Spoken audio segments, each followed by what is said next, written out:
కాంగ్రెస్ ప్రభుత్వం వస్తే కరెంటు కష్టాలు తప్పవు అన్న నానుడి నిజం చేస్తున్నారు దర్పల్లి సబ్ స్టేషన్ అధికారులు. సబ్ స్టేషన్లో అవసరమైనటువంటి పరికరాలను ముందుగా సమకూర్చుకోకపోవడం వల్ల తరచూ కష్టాలు సంభవిస్తున్నాయి. రూరల్ ఎమ్మెల్యే భూపత్ రెడ్డి స్పందించి సబ్ స్టేషన్కు శాశ్వత పరిష్కారం చేయాలని గ్రామస్తులు కోరుతున్నారు. నిజామాబాద్ జిల్లా దర్పల్లి మండల కేంద్రంలో ట్రాన్స్ఫార్మర్లో ఫెయిల్ కావడంతో మండల కేంద్రంలో విద్యుత్ సరఫరా లేక నానా అవస్థలు పడుతున్న పిల్లలు, పెద్దలు, వృద్ధులు బాత్రూమ్ వెళ్ళడానికి, మూత్రం చేయడానికి కూడా నీళ్లు లేకపోవడంతో వందలాది మంది సబ్ స్టేషన్కు తరలివచ్చి రాస్తా రోకో ధర్నా నిర్వహిస్తున్నారు. ఇంత జరిగినా సబ్ స్టేషన్లో ఏ ఒక్క లైన్మెన్ లేకపోవడం గమనార్హం. ఆపరేటర్లుగా పనిచేస్తున్న మాన్సూర్ గ్రామస్తుల సహకారంతో మరమ్మతులు చేపట్టిన లాభం లేకపోయింది. ఇది పూర్తి కావాలంటే జిల్లా కేంద్రం నుంచి టెక్నీషియన్లు వచ్చి సబ్ స్టేషన్ నుండి కరెంటు సరఫరా లేకపోవడంతో వాటర్ ప్లాంట్ యజమానులు ప్రజల కష్టాలను దృష్టిలో పెట్టుకుని జనరేటర్లను అమర్చి ఫిల్టర్ నీళ్లు అందిస్తున్నారు. రిపేర్ చేస్తే గానీ కరెంటు వచ్చే దాఖలాలు లేవని లోకల్ అధికారులు చెప్తున్నారు.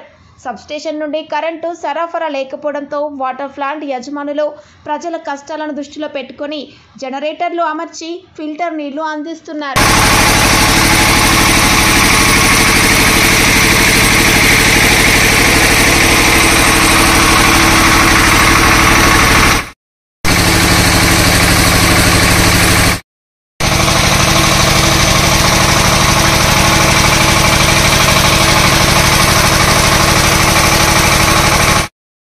తీసేయండి, అందరు తీసేయరి, అందరి బదిలీ అయితే బరాబర్ వస్తారు. చదువుతాం అది ఎప్పుడు ఖరాబ్ అయితే ఎందుకు అర్థమైతే మరి ఎందుకు ఈరోజు 5 గంటలన్నర నుండి ఈరోజు దర్పల్లి గ్రామంలో 5 గంటలన్నర నుంచి కరెంటు పోయింది. అది ట్రాన్స్ఫారం సవిషయంలో ప్రాబ్లం వచ్చిందని ఇక్కడ ఎవ్వరు స్పందించలేరు. అందుకే గ్రామంలో కూడా మహిళలకు బాగా ఇబ్బంది ఉంది.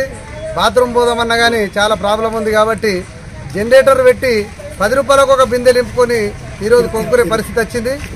20 రూపాయలకు ఒక బిందె నింపిస్తే జనరేటర్ పెట్టి అది కొనుక్కునే పరిస్థితి వచ్చింది. దర్పల్లి బ్రహ్మంగారి చెప్పినట్టు నీళ్లు కొనే పరిస్థితి వచ్చిందంటే ఈరోజు మాకు దర్పల్లి మాత్రం కానొస్తుంది అదే మాట. కాబట్టి ఎమ్మెల్యే దృష్టికి కూడా తీసుకోని పరిస్థితి ఉన్నారు ప్రజలు. ఇక్కడ దాదాపుగా ఒక 200 మంది ఇప్పుడు ధర్నా చేయడానికి వస్తే నేనే ఉండి ఎమ్మెల్యే సాబ్కు మాట్లాడడం జరిగింది. ఎమ్మెల్యే సాబ్ కూడా ఎస్సీ గారికి మాట్లాడి ఇప్పుడే నేను చెప్తా అన్నాడు. దయచేసి అధికారులని, రాజకీయ నాయకులు ఎవరైనా సరే అందరం ఏకమై పార్టీలకు అతీతంగా దర్పల్లి ప్రాబ్లమ్స్ పోయేటట్టు చూద్దామని అందరినీ నేను కోరుతా ఉన్నాను.